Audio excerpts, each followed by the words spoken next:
Principles of Macroeconomics, Chapter 18, The Impact of Government Borrowing, Professor Wagner.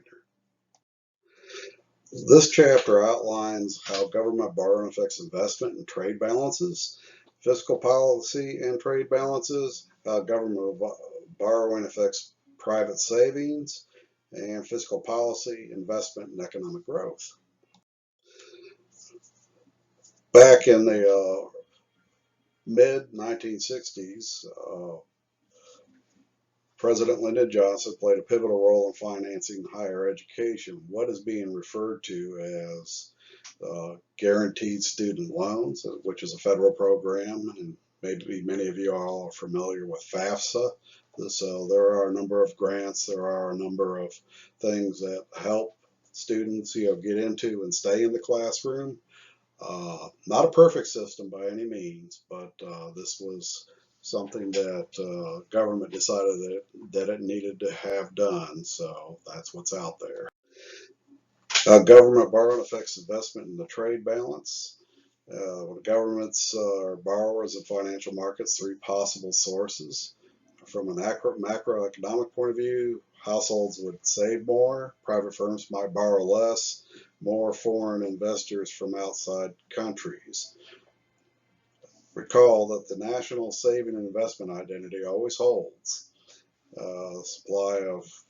Supplied financial capital equals the supply of demanded financial capital. So you have these formulas, and really, I would not get overexcited about them in terms of their complexity. It's really real basic algebra, and so it's just a plug and play thing. So if you see a question on a test, just plug in the numbers and find the missing variable. I doubt it'll be very hard. Effects of budget surplus or deficit on investment, savings, and trade balance. This is a little bit of a chart that depicts. So you have chart A, which talks about where potential results when the budget rises, the deficit rises, or the surplus falls, and then just the opposite for B, where the budget deficit falls and the budget surplus rises. So these are reactions to either event. United States on budget surplus or deficit, and once again we're taking a look from 1977 to 2014, and we're talking about millions of dollars. And you'll notice that it's once again a couple short periods of time. Oh, really only one in this particular yearly time frame was around the year 2000, where we actually had a surplus. But for the rest, these are all deficits in millions of dollars. Fiscal policy and the trade balance. Budget balances can affect the balance on trade. Remember, net inflow of foreign financial investment always accompanies a trade deficit, while net outflow of financial investment always accompanies a trade surplus. It might be something to remember on the test. There's no exception that the budget deficit and the trade deficit will move in lockstep because of other parts of the savings and investment and identity, and so investment and private savings will change as well. Twin deficits occur when a country is running both a trade and budget deficit. So we have another graph from the 1980s, and we're talking about the correlation of budget and trade deficits. And the trade deficits is the budget deficit is the red dotted line, and how it traces this way. The trade deficit in kind is the blue line, and you'll see that deficits have stopped being twins. So since the 1980s. So what they're talking about is this situation here, where they've started behaving alike. And that went on kind of sort of for a little while, but after that, that went all out the window, and it grew smaller in the 1990s, where we had one period of surplus, and in 2009 the trade deficit declined as the budget deficit increased, which we can talk about this period here. Budget deficit and exchange rates.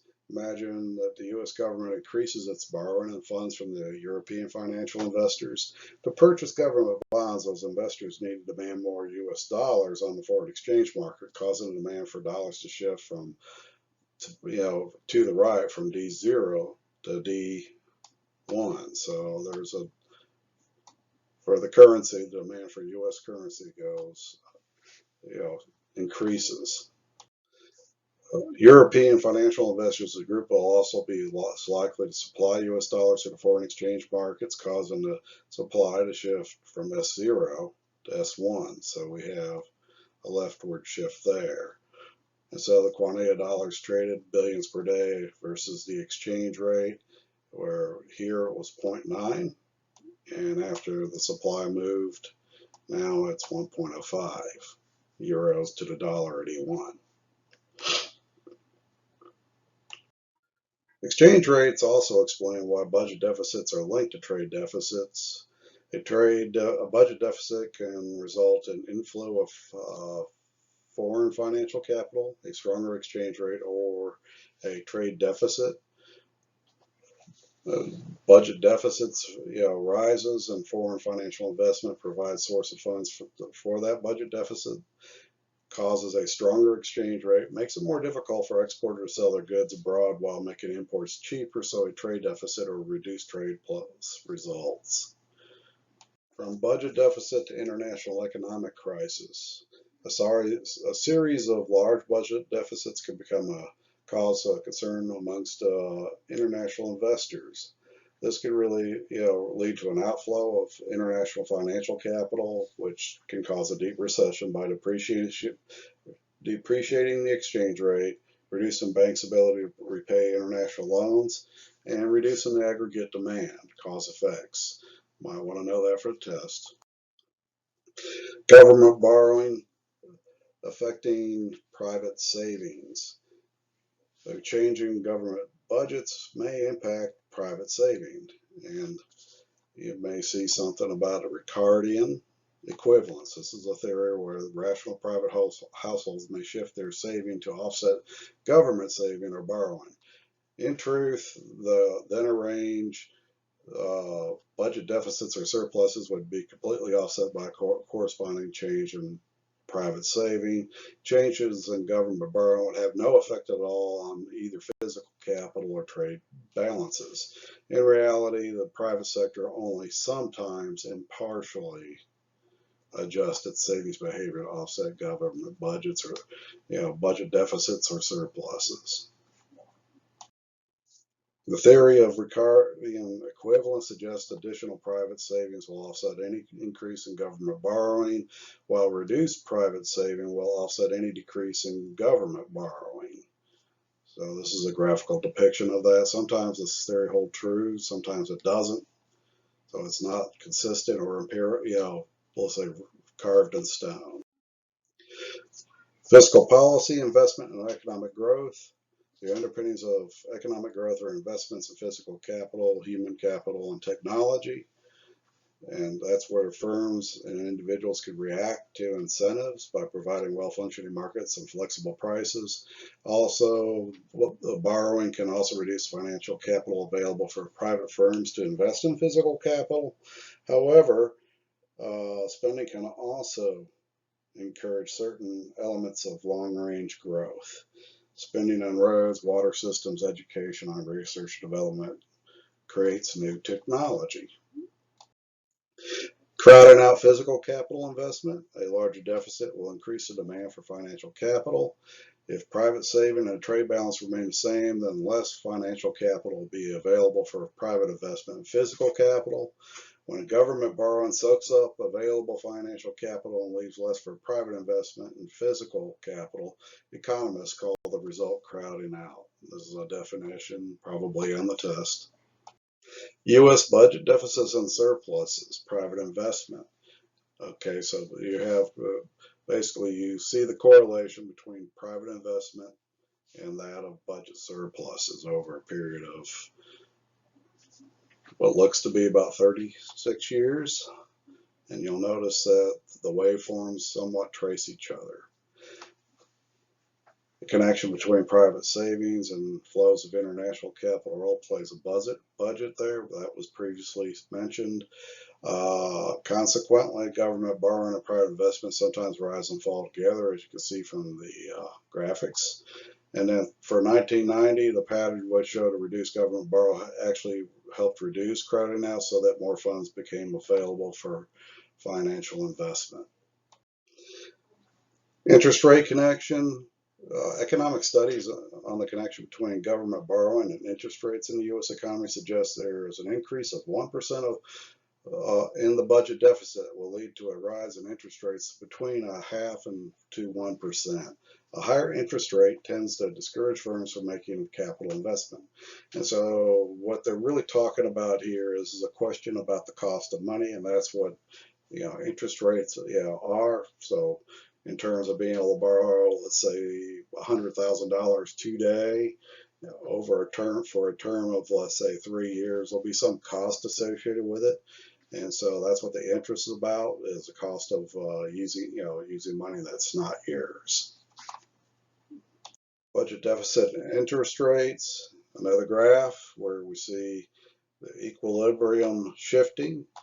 So when you have a shift in the main curve going from D0 to D1, that increased government borrowing can affect that.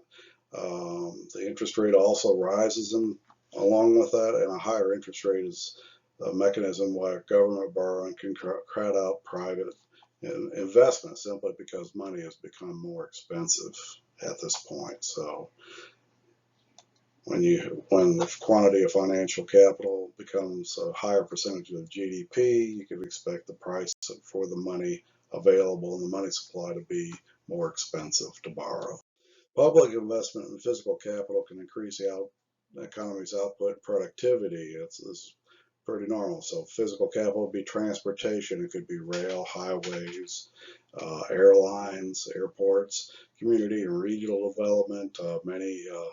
Many cities may want to revitalize their inner cities or areas that are run down, so they'll give people incentives to go in there and redevelop those areas. Natural resources and the environment, basically upkeep of parks and natural resources. Education, training, and employment and social services. These are all things that will have a longer positive impact on output and productivity. However, it is hard to quantify how much will actually benefit the economy. Also, there are political and economic incentives. So the political is those are pressures that partisans will exert to have some portion of their economic agenda be put in play. Public investment in physical capital. Finance investment in physical with higher taxes or lower government spending in other areas may not directly crowd out private investment. Indirectly, higher household taxes could cut down on the level of private savings available. If the government decides to finance an investment in public or physical capital by borrowing, it may be at the cost of crowding out investment in physical capital by private individuals. Public investment in human capital. In most countries, government plays a large role in society's investment through the education system. Highly educated, skilled workers contribute to a higher rate of economic growth. However, in the U.S., increased resources at the K-12 level have not brought greater measurable gains to student performance. Some educational experts question whether problems may be due to structure and not just to the resources spent. So what they may be referring to is socioeconomic environments that or circumstances that influence the ability for students to focus on school and not other externalities that may cause them to be distracted from studies.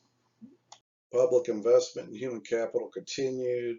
There are some initiatives the governments have taken place. And so Head Start program is for early childhood education directed at families with limited educational financial resources, also offers supports for universities and colleges, which makes some people wonder why the cost of getting even a state education is what it is. That's an interesting discussion for maybe another time. Uh, this is a graph talking about K through 12 vocational education in the United States. So it shows that it increased all the way up through about 2010, and then it increased dramatically. Between during the Great Recession, and then after the problem seemed to dissipate, so did the amount of spending. It steadily decreased as a response. How fiscal policy can improve technology. So there's R&D development. Government will often then participate in funding some of these initiatives. About 1/5 of the U.S. R&D spending goes to defense and space-oriented research. It also can, most of these things do have spin-offs. The space program of the 1960s is a really good illustration. Is the spin-offs were the rapid development of new information technologies and communications, which have created multi-trillion-dollar industries, just by virtue of what was learned during that particular R&D process. Fiscal policy can encourage R&D either directly by spending or tax policy, so it's an either or. You can spend more on R&D in government laboratories or do grants to universities and colleges or different nonprofits or private sector entities. Tax incentives will allow firms to reduce their tax bills and increase their spending on R&D. So these are some of the tools that are used to keep the R&D cycle running. This concludes Chapter 18.